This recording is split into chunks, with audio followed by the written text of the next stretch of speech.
चलिए मित्रों, आज बात की जाएगी डेली क्वेश्चन सॉल्विंग हिस्ट्री के पार्ट 8 की।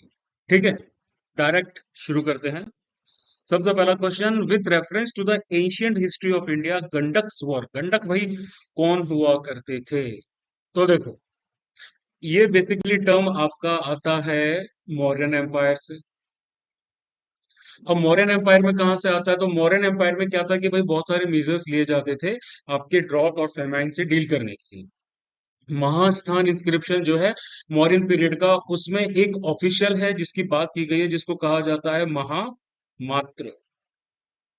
महामात्र क्या करता है भाई? महामात्र बहुत सारे ऐसे मेजर्स लेता था जिससे फेमाइन रिलीफ मेजर्स जिन्हें कहा जाता है। तो भाई उसी में एक टर्म आता है भाई आपका गंडक्स। तो भाई गंडक क्या हुआ करता था? गंडक्स were basically loan advances in coins for famine relief. आगे चलते हैं क्वेश्चन नंबर 2 की तरफ। With reference to Hoysala architecture consider the following statements. The style of architecture is considered an intermediate between Indo Aryan and Dravida traditions. क्या ये सही है? बिल्कुल सही है। होयसल डायनेस्टी ने साउथ कर्नाटक में कब से कब तक रूल किया? 11 से लेके 14 सेंचुरीज के बीच में भाई होयसल डायनेस्टी ने रूल किया है। उनका जो आर्किटेक्चर होता है उसे कहा जाता है कि वो इंडो आर्यन और द्रविड़ जो स्टाइल है दोनों का कॉम्बिनेशन है। पहला स्टेटमेंट सही है। The temples have a star shaped base. उनका बेस जो है भाई वो कुछ इस तरीके से होता है, with the main structure standing on a raised platform. और एक रेज प्लेटफॉर्म रहता है, उसपे जो मेन टेम्पल होता है वो बना हुआ रहता है। तो क्या ये भी सही है? तो भाई ये भी, ये बिल्कुल आपका एक सेकेंड, ये नहीं, ये सही नहीं है। ठीक है, स्टार शेप बेस तो इनके पास हुआ करता था। ठीक है, और क्या बोलते हैं, मेन स्ट्रक्चर जो रहता है टेम्पल का, ठीक है, वो आपका रेस्ड प्लेटफॉर्म पे नहीं होता था। ठीक है, टेम्पल जो है उस पे इंट्रिकेट, ओ, वन सेकेंड, टेम्पल हुआ star shape base with the main structure standing on a raised platform. Sorry sorry sorry sorry. ठीक है, टेम्पल स्टार शेप बेस पे ही हुआ करता था। मेन स्ट्रक्चर जो है वो एक रेस प्लेटफॉर्म पे हुआ करता था। उसके ऊपर मेन टेम्पल होता था, और टेम्पल जो टेम्पल होता था उसके ऊपर बहुत सारी स्कल्पचर्स वगैरह जो है, मतलब मूर्तियां वगैरह वो सब लगाई जाती थी। ये सही है। And they extensively use sandstone to make intricate sculptural carvings. तो भाई ये गलत है। ठीक है, वो सैंडस्टोन यूज नहीं करते थे, वो यूज करते थे सोप स्टोन्स। ठीक, उसके बाद आते हैं फर्स्ट और second. Now question number 3, consider the following statement with respect to Rig Vedic age. Rig वैदिक वैदिक एज की बात की जा रही है, अर्ली ऋग वैदिक एज की मोस्टली बात की जा रही है। तो people did not practice ideal worship. क्या ये सही है? बिल्कुल सही है। उस टाइम पे जो लोग थे वो नेचुरल फोर्सेस जो हैं उनकी पूजा किया करते थे। उनको पर्सोनिफाई किया गया था, जैसे भाई आपके इंद्र हो गए, अग्नि हो गए, ठीक है, वरुण हो गए, वायु हो गए, पृथ्वी, इन सब देवताओं की पूजा, देवी देवताओं की पूजा की जाती थी। कोई आइडल मतलब कि आइडल वर्शिप नहीं होती थी। मंदिर वगैरह उस टाइम पे एग्जिस्ट इस तरह से नहीं करते थे। उसके बाद women were not given opportunity for their spiritual and intellectual development. ये बिल्कुल गलत है। हालांकि जो वुमेन थी वो आपकी हाउस वाइफ हुआ करती थी, हाउस होल्ड चीजों को संभालती थी, लेकिन मेजर सेरेमनीज में वो पार्टिसिपेट किया करती थी। उनको इक्वल अपॉर्चुनिटीज दी जाती थी स्पिरिचुअल और इंटेलेक्चुअल डेवलपमेंट के लिए। बहुत सारे आपकी वुमेन जो थी, अ, क्या पोइट्स वगैरह थी, लाइक अपाला, विश्वावरा, सॉरी, घोष, ये सब जो थी, इन लोकमुद्रा वगैरह, इन्होंने ऋग वैदिक पीरियड में काफी ज्यादा अपनी नाम वगैरह किया है। ठीक है, पॉपुलर असेंबलीज वगैरह में पार्टिसिपेट करती थी। तो ये गलत हुआ। There was no child marriage and the practice of sati was absent. तो भाई ये बिल्कुल सही है। उस टाइम तक कोई आपका इस्लामिक इन्वेंशन नहीं हुआ था, तो भाई उसकी वजह से कोई चाइल्ड मैरिज नहीं होती थी, और कोई सती की जो प्रैक्टिस थी वो भी नहीं होती थी। तो भाई आपका फर्स्ट और थर्ड जो है वो सही है। क्वेश्चन नंबर 4 की बात करते हैं। He was one of the most famous Kushan rulers, known for erecting a monastery and a huge stupa in Peshawar. He was a great patron of art and Sanskrit literature and started a calendar in 78 AD, which is now known as the Shak era. किसकी बात की जा रही है? तो भाई यहाँ पर हमें सबसे मतलब क्लियर है कि भाई कनिष्क की बात की जा रही है, most powerful ruler of the Kushan empire. इनकी जो कैपिटल थी वो थी पेशावर। पेशावर को उस टाइम पे क्या कहते थे? पेशावर को उस टाइम पे कहते थे पुरुषपुरा। ठीक है, पुरुषपुरा कहा जाता था। इनके रूल के दौरान ही जो किंगडम है कुशाना एम्पायर का, उज्बेकिस्तान से लेकर तजाकिस्तान, मथुरा, कश्मीर तक फैला था। ठीक है, तो भाई और इसी दौरान जो बुद्धिज्म में आपका महायान और हीनयान में वो भी डिवाइड हुआ था। शक इरा इन्हीं के दौरान जो है स्टार्ट की गई थी। तो भाई अब नेक्स्ट आता है आपका question number fifth. In the context of Sangam literature consider the following statements. All the three Sangams were patronised by Pandya rulers. तो भाई बिल्कुल सही। आपके सारे के सारे जो संगम थे, तीन संगम हुआ करते थे। कौन कौन सा? तलाई संगम, इडाई संगम और कड़ाई संगम। तीनों जो आपके भाई संगम्स थे, इनको बिगिनिंग, मिडिल और एंड संगम्स कहा जाता है। ये पंडियन एम्परर्स के, रूलर्स के पैट्रोनाइजेशन में ही हुए थे। And the poets of Sangam literature were only man drawn from all class in society and they were richly rewarded for their composition. तो भाई संगम का जो लिटरेचर है उसके हिसाब से पोइट्स आपके मैन के साथ साथ वुमेन भी हुआ करती थी। तो भाई ये आपका गलत हुआ, one only. Next, question number six. With respect to the history of medieval India, consider the following pairs term and their meaning. ठीक है, तो दीवान ए इंशा यानी कि स्टेट रेवेन्यू डिपार्टमेंट, क्या ये सही है? ये आपका गलत है। स्टेट रेवेन्यू जो आपका डिपार्टमेंट है, यानी कि जो आपका फाइनेंस डिपार्टमेंट है, उसको कहा जाता था क्या? उसको कहा जाता था दीवान ए विजारत। तो भाई ये दीवान ए विजारत था, तो दीवान ए इंशा क्या था? दीवान ए इंशा आपका चिट्ठी पत्री यानी कि रॉयल करस्पॉन्डेंस और एडमिनिस्ट्रेटिव स्ट्रक्चर से रिलेटेड डील करता था। खलीसा यानी कि स्टेट एडमिनिस्ट्रेटेड लैंड। तो भाई ये बिल्कुल सही है। जो खलीसा मतलब ऐसी जमीनें जो स्टेट के द्वारा, राज्य के द्वारा जिनका क्या बोलते हैं, राज्य उनका मालिक है। ठीक है, तो भाई ये आपकी जागीर या इनाम के तौर पे दूसरे लोगों को नहीं दी जाती थी। तो भाई ये ट्रू है। और ममलूक यानी कि स्लेव सोल्जर्स, बिल्कुल सही। ममलूक आपके कुछ इस तरह के दास हुआ करते थे, स्लेव्स हुआ करते थे, जो मिलिट्री मिलिट्री कैपेसिटी के लिए जाने जाते थे। ठीक है, जैसे कि कुतुबुद्दीन ऐबक हो गया आपका। तो भाई second and third only. Question number seven. Which of the following personalities were associated with the reign of Gupta king Chandragupta second. Chandragupta second के दौरान कौन सी पर्सनैलिटीज एसोसिएटेड थी? तो भाई इसका आंसर है फायान, सबसे पहले फायन था। ठीक है, कालिदास थे, कालिदास ने बहुत सारी रचनाएं की थी। वो उनके कोर्ट में थे। उसके बाद अमर सिंह ने भी संस्कृत लेक्सिकोग्राफर थे, डिक्शनरी वगैरह डेवलप की थी। और हुएन सांग जो था चाइनीज बुद्धिस्ट मॉन्क था, जो भाई चाइना से इंडिया में आया बुद्धिस्ट स्क्रिप्चर्स को ऑब्टेन करने के लिए। तो वो आपका हर्ष वर्धन के टाइम के दौरान था, है ना? तो भाई first second and third only. Next other question number eight. With reference to the social organization of the Sangam age, consider the following statement.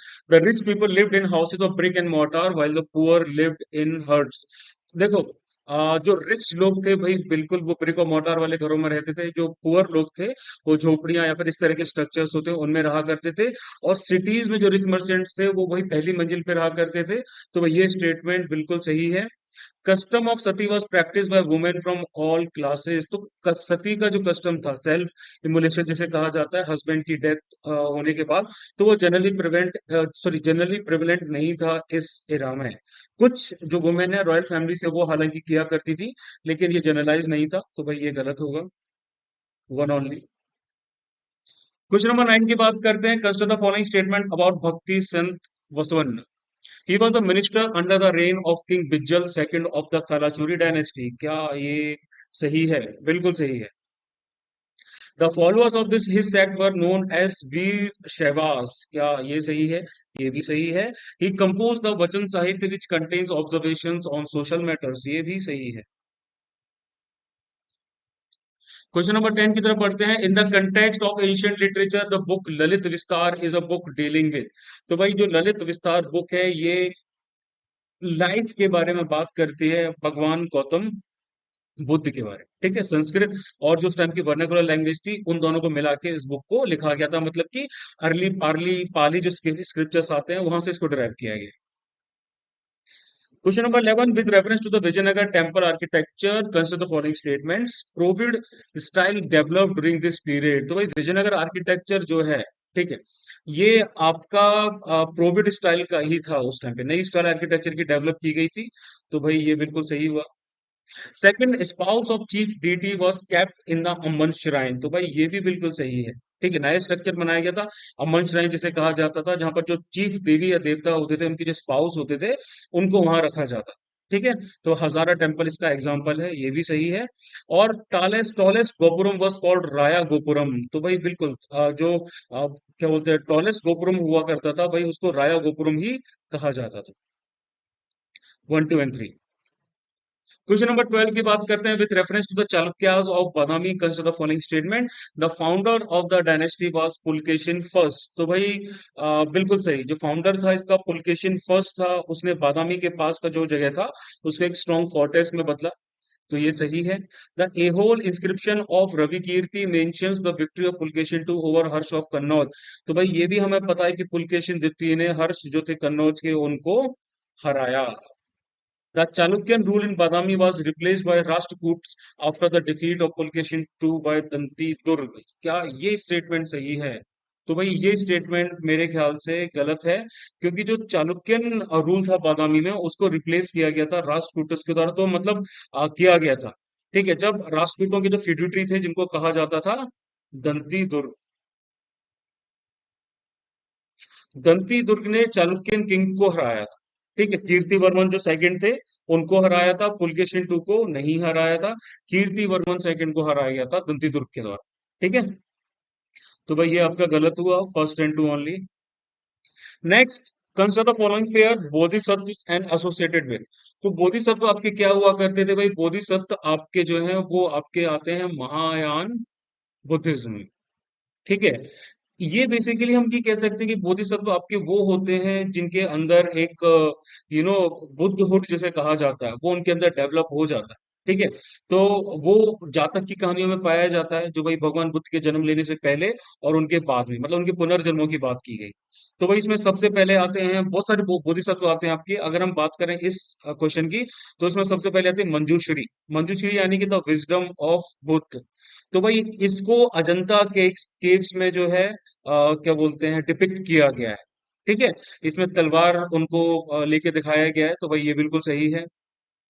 दूसरा, समंत भद्र यानी कि एलिमेंट ऑफ स्पेस। तो समंत भद्र जो है वो बेसिकली आपके एलिमेंट ऑफ स्पेस नहीं है, वो आपके प्रैक्टिस और मेडिटेशन से रिलेटेड है।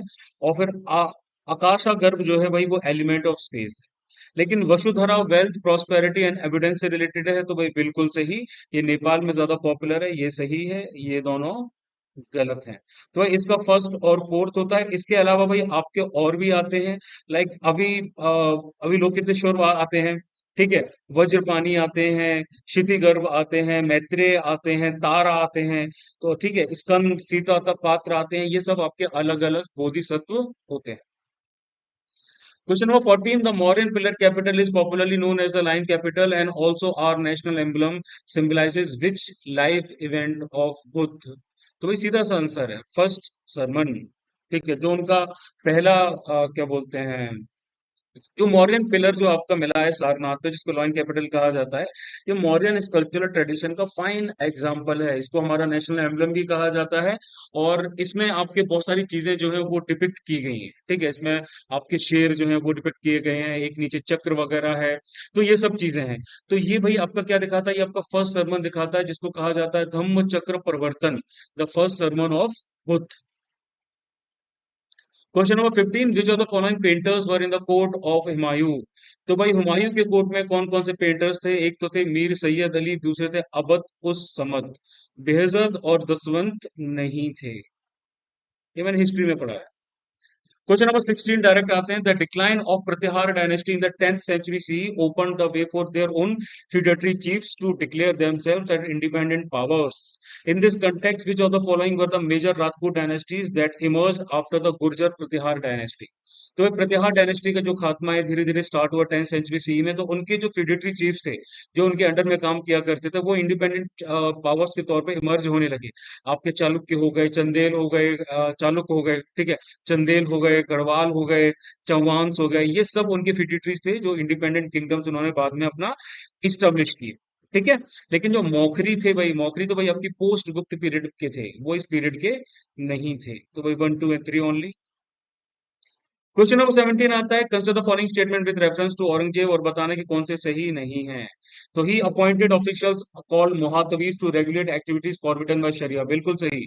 शरिया के द्वारा जो एक्टिविटीज आपके फॉरबिडन थी, शराब नहीं पीना है, ये नहीं करना है, वो नहीं करना है, वो सब एक्टिविटीज को चेक करने के लिए, रेगुलेट करने के लिए उसने बंदे नियुक्त किए थे, महातवीज, जो पूरे जगह जाके घूम घूम के देखा करते थे प्रोविंसेस में। दूसरा था famous traveller gene Baptist Tavernier was in India during Aurangzeb's rule. तो भाई ये आपका ये भी बिल्कुल सही है, जैसे जीन बप्टिस्ट टेवर्नियर जो था वो भाई आपका फ्रेंच ट्रेवलर था। ठीक है। वो क्या बोलते हैं आया था, मर्चेंट और ट्रेवलर के तौर पे इंडिया में आया था, और ट्रेवल्स इन इंडिया नाम की बुक भी लिखी है। शाहजहां के टाइम पे आया था वो, लेकिन औरंगजेब के टाइम पे भी वो रुका हुआ था। फिर the only liberal measure taken by Aurangzeb was promoting the Zoroastrian festival of Nauroz. तो भाई बिल्कुल गलत है, नौरोज को तो उसने बंद करवा दिया था, first and two only. Question number 18. He was born in present day Andhra Pradesh. He became a sannyasi at the age of 18 and gained a mystical aura among the hill and tribal peoples with his austerity, knowledge of astrology and medicine, and his ability to tame wild animals. He became involved in anti-British activities in response to the 1882 Madras Forest Act and played a major part as a leader in the Rampa Rebellion, Manyam Rebellion of 1922. तो वही recently इनकी 30 foot की जो bronze statue है वो भाई launch की गई थी आंध्र प्रदेश के भीमावरम में। ठीक है। तो भाई ये हैं आपके Alluri Sitarama Raju. R R R movie में इनका फिक्टिशियस वर्जन आप लोगों ने देखा होगा। Question number 19, which among the following are the neolithic sites in India. Neolithic age का मतलब क्या होता है, आपकी नई वाली स्टोन एज। इसको हम लास्ट वाले स्टोन एज के पार्ट में भी रखते हैं। ये आपकी 7000 BC के आसपास अकर हुई। इंपॉर्टेंट एज थी ह्यूमन हिस्ट्री में। ठीक है, इसमें ट्रांसफॉर्मेशन हो रहा था सोसाइटी का, from hunting and gathering to आपकी एग्रीकल्चर इकोनॉमी की तरफ। ठीक है। तो निम्नलिखित जो एग्रीकल्चर बेस्ड रीजन है इंडिया में, उनको 4 ग्रुप में डिवाइड किया जाता है। इंडस गंगा वैली वाला रीजन आ जाता है, सॉरी इंडस वाला एरिया आ जाता है, पंजाब हरियाणा वाला। गैंगेटिक वैली वाला आ जाता है आपका, वेस्टर्न इंडिया आ जाता है, नदर्न डेक्कन पार्ट आ जाता है, और इसके साथ में सदर्न डेक्कन आ जाता है। तो भाई इसमें से कौन कौन सी साइट्स थी, इनमें आपकी साइट्स आ जाती है, चिरांद आ जाती है, ये बिहार में है। ठीक है। पय्यमपल्ली जो है आपकी, ये आपकी तमिलनाडु में है। उटनूर आ जाती है, उटनूर आपकी आंध्र प्रदेश में आती है। कोडेकल आती है, कोडेकल भी आपकी आंध्र प्रदेश में है। और बरजाम जिसे अब बड़गांव कहा जाता है, ये कश्मीर में है, गुफराल के साथ। ठीक है। तो भाई 1 2 3 4 and 5। Question number 20, with reference to Bhakti movement in medieval India, consider the following statements. Vallabhacharya propounded the Pushti Marg sect based on the worship of Lord Shiva. क्या ये सही है? तो श्री वल्लभाचार्य जो थे आपके, ये पुष्टि मार्ग सेक्ट को फॉलो करते थे, लेकिन फिलॉसफी किस चीज की फॉलो होती थी? शुद्ध अद्वैतवाद की। ठीक है, शुद्ध अद्वैतवाद की जो फिलॉसफी है उसको फॉलो किया जाता था। शुद्ध अद्वैतवाद आपकी नॉन ड्वेल फिलॉसफी है, जो उनके द्वारा स्टार्ट की गई थी। ये एक हिंदू वैष्णव ट्रेडिशन है। तो भाई ये आपका गलत हुआ, भगवान कृष्ण पर वो फोकस था। Dadu Dayal propagated the Nirguna saint tradition in present day Gujarat and Rajasthan. ये आपका बिल्कुल सही है। Surdas was a 16th century saint who composed songs centered around Krishna. तो भाई यह भी बिल्कुल सही है, उनकी सूर सागर है, सुरसावली वगैरह है, उसमें भगवान कृष्ण के बारे में, उनके जन्म के बारे में, उनके जन्म की अटखेलियों के बारे में बहुत कुछ दिया रखा है। तो भाई 2 and 3। Question number 21. Who was the author of Daridra Charudatta? Charudatta in Poverty, which was a story of the Katishan Basant Sen and the later developed into the more famous play Mrachya Katika was Shudrak। तो भाई इसके जो author थे वो थे भाष। गुप्त period के टाइम पे इस लिटरेचर को उन्होंने रचा था। संस्कृत में इसको लिखा था, लेकिन इसके साथ साथ इसमें प्राकृत जो है उसके भी एलिमेंट शामिल किए गए। नेक्स्ट आता है question number 22। With reference to the Vijayanagar Empire, which one of the following is the correct chronological order of the ruling dynasties? Vijayanagara empire में भाई आपकी बहुत सारी डायनेस्टीज आई थी। तो इनकी अगर हम बात करें तो सबसे पहले इसमें आई थी संगम डायनेस्टी, जिसको हरियर और बुक्का ने स्टार्ट किया। ठीक है, पहली आपकी डायनेस्टी संगम डायनेस्टी थी। उसके बाद में आती है आपकी सलुवा डायनेस्टी। सलुवा डायनेस्टी आपके सलुवास ने स्टार्ट की थी। उसके बाद आती है भाई आपकी तुलुवा डायनेस्टी। तुलुवा डायनेस्टी में कृष्ण देवराय जो थे वो इंपॉर्टेंट रूलर थे। और फिर आती है आपकी अराविडु डायनेस्टी। अराविडु डायनेस्टी जो थी, इसके फाउंडर थे तिरुमला देव राय। नेक्स्ट आता question number 23। Which of the following was were the potential reasons for the fall of the गुप्त एम्पायर। तो देखो स्कंद गुप्त के रेन के दौरान, मतलब हम कुमार गुप्त की बात करते हैं, कुमार गुप्त का जब रूल खत्म हो ही रहा था, तब जो हून है उनका नॉर्थ वेस्ट इंडिया से बहुत ज्यादा अटैक स्टार्ट हो गए। खजाने थोड़े खाली होने लगे थे। स्कंदगुप्त के रूल के दौरान क्या हुआ, गुप्त पावर धीरे धीरे कमजोर होने लगी। हालांकि स्कंदगुप्त ने सारे युद्ध जीते, लेकिन हून इन्वेशंस की वजह से क्या हुआ भाई, काफी ज्यादा एम्पायर जो है वो वीक होने लगा, और जो फ्यूडिटरीज उनके अंडर में रूल किया करते थे वो अपनी इंडिपेंडेंस धीरे धीरे घोषित करने लगे। तो पहला स्टेटमेंट सही है, inventions by the Huns from central Asia, rise of feudatories in the empire, तो भाई ये भी एक रीजन है। और reduction in revenues due to increase land grants to Brahmins, तो भाई जो लैंड ग्रांट्स दिए गए थे, गुप्त क्या करते थे, लैंड ग्रांट्स दिया करते थे ब्राह्मणों को, और जो रेवेन्यू और एडमिनिस्ट्रेशन हुआ करता था वो भाई उन्हीं के पास में जाता था। ठीक है, तो ऐसे बहुत सारे एरिया उनके कब्जे के बाहर से चले गए थे, तो भाई इसी की वजह से भी आपका एम्पायर वीक हुआ। क्वेश्चन नंबर 24 आता है, which of the following literary sources provide empirical evidence of Mauryan empire in their text. तो भाई आप लोगों को पता होगा ऐसे बहुत सारे टेक्स्ट थे जिनसे मौर्य एम्पायर के बारे में लिटरेरी लिटरेरी सोर्स के बारे में पता चलता है। तो भाई सबसे इंपॉर्टेंट आता है आपका इंडिका व मेगास्थनीज। मेगास्थनीज कौन था? मेगास्थनीज आपका सेल्यूकस डिक्टेटर के द्वारा मौर्य एम्पायर में रखा गया एम्बेसडर था, ग्रीक एम्बेसडर था। तो उसने इंडिका नाम की बुक लिखी थी जिसके बारे में पूरा का पूरा इंडिया का, मौर्यन कैपिटल का, उस टाइम की सोसाइटी, उस टाइम का एडमिनिस्ट्रेशन, इन सब के बारे में क्या था, इन सब के बारे में उसने डिटेल में लिखा था। तो उससे मौर्य एम्पायर के बारे में काफी कुछ पता चलता है। ठीक है, बाकी दूसरा अर्थशास्त्र कौटिल्य की द्वारा लिखी गई अर्थशास्त्र थी, इसमें भी मौर्यन रूल के बारे में बताया जाता है। और फिर आती है आपकी दिव्यादान, दिव्यादान और इसके साथ में एक और बुक थी अशोकवदन। ठीक है, ये श्रीलंकन बुद्धिस्ट क्रॉनिकल्स हैं, और इसके साथ आपके महावंश और दीपवंश जो है वो भी आपके लिखे गए थे लेटर पीरियड में। तो भाई आपके ये दोनों भी सही है, 1 2 3 एंड 4। लास्ट क्वेश्चन आता है, with reference to the Bahmani empire the provinces of Jajnagar and Marhat correspond to which of the following. कि भाई बहमनी एम्पायर के रिस्पेक्ट में अगर हम देखें तो भाई जो आपके जजनगर और मरहट हैं वो भाई कौन से आपके मॉडर्न एरियाज हैं। तो जजनगर तो भाई आपका है उड़ीसा, और महाराष्ट्र है आपका मरहट। ठीक है, इसके साथ में तेलंगाना, बीदर, कंपिली, द्वार समुद्रा, ये सब एरियाज उनके अंडर में हुआ करते। ठीक है, तो भाई इसके साथ ही हमारा जो है DQS 8 ऑफ हिस्ट्री जो खत्म हो जाता है। ठीक है, एग्जाम के लिए ज्यादा दिन नहीं बचे हैं मित्रों, पढ़ाई स्टार्ट कर दो, बहुत फायदे में रहोगे। क्वेश्चंस को सॉल्व करना स्टार्ट कर दो, मुझे बताने की जरूरत नहीं पड़नी चाहिए, आप लोग समझदार हैं, आप लोग मैच्योर। चलिए आज के लिए इतना ही, जय हिंद।